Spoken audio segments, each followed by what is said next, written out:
Everyone, I'm Sandra Jacobo. I am a fifth year PhD student in the English department here at the University of Kansas, but I am also the 2022 Black Literary Suite project coordinator, and I'm here to answer a couple of questions.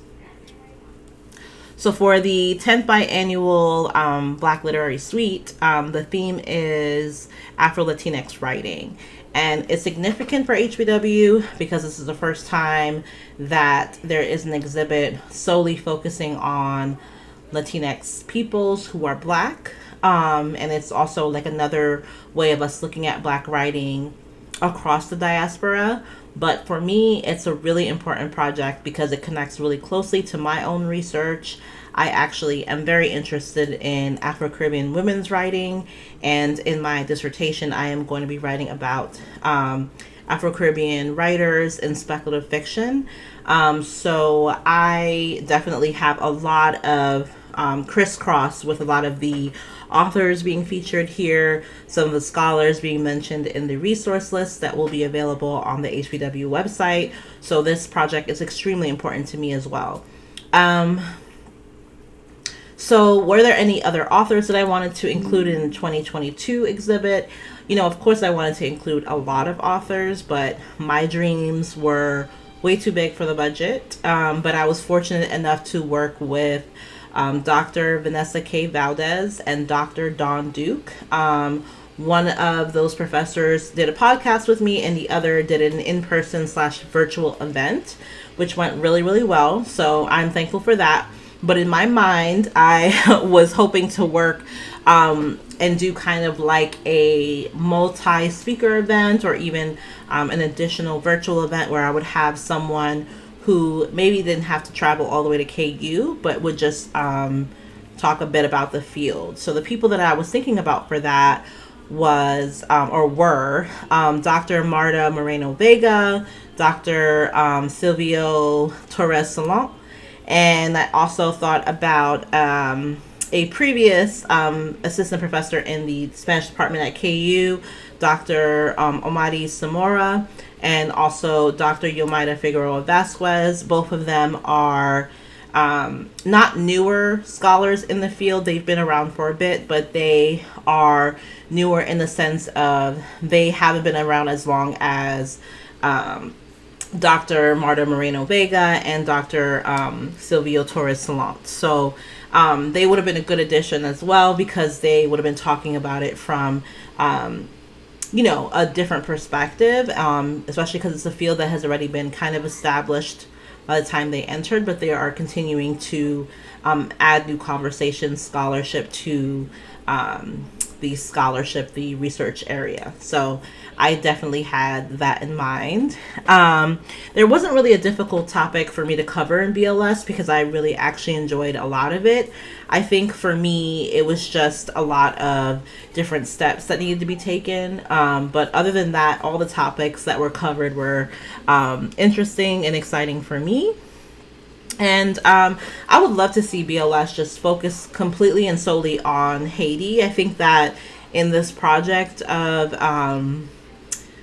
focusing on Afro-Latinx writers and writing, it was important for me to feature Haitian and Brazilian authors, because I feel like they are still part of the diaspora, and that the diaspora is not focused only on Spanish-speaking Black folks, but that there's actually a community amongst the Caribbean and even South America with Brazil and Haiti that there's no way that we can deny those connections. And so Haiti was a part of a lot of historical movements in South America and in the Caribbean. So I feel like Haiti needs this moment in a separate BLS. So that would be a really good opportunity for HBW. Okay, so the exhibit took about a little bit longer than 2 years, I would think, including the summers that we had off for the semester. It definitely took a lot longer than I anticipated, and we are still working on wrapping a couple things up. So it's literally going to take over 2 years, but I think it definitely was time well spent because we have such a great and fruitful content for everyone that is interested in looking at the exhibit, and I hope that you guys will enjoy the things that are there.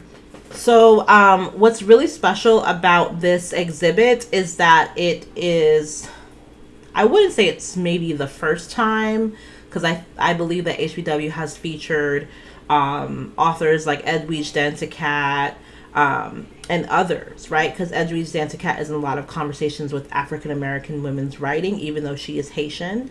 But I think that this particular BLS took the time to really focus on a different region other than the United States completely, right? And even though we do have a lot of authors who are U.S. Latinx writers or scholars, it's important to, remember that a lot of people forget that there are Black people throughout the world, and especially in the Caribbean and in Latin America, because Latin America has been labeled otherwise. But Latin America has a lot of Black people, and I feel like this BLS is special and significant because it's the first time that we're really taking the time to really look at the connections between the African American community and the Afro-Latinx community. So I think that this is why this particular BLS is so important. So what I learned from this process of leading this year's BLS, I learned a lot. I mean, if we were to talk about all of it, we'd be here forever.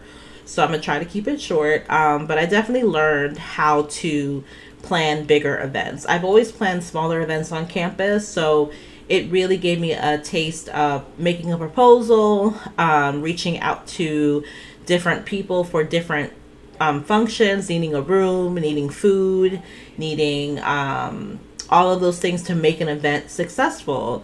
Also to reaching out to potential speakers, which was really awesome for me, because I got to speak to people who I wouldn't have a chance to speak to. So I think that was a really awesome thing. I also got to learn about how honorariums are paid and negotiated. So that was also interesting.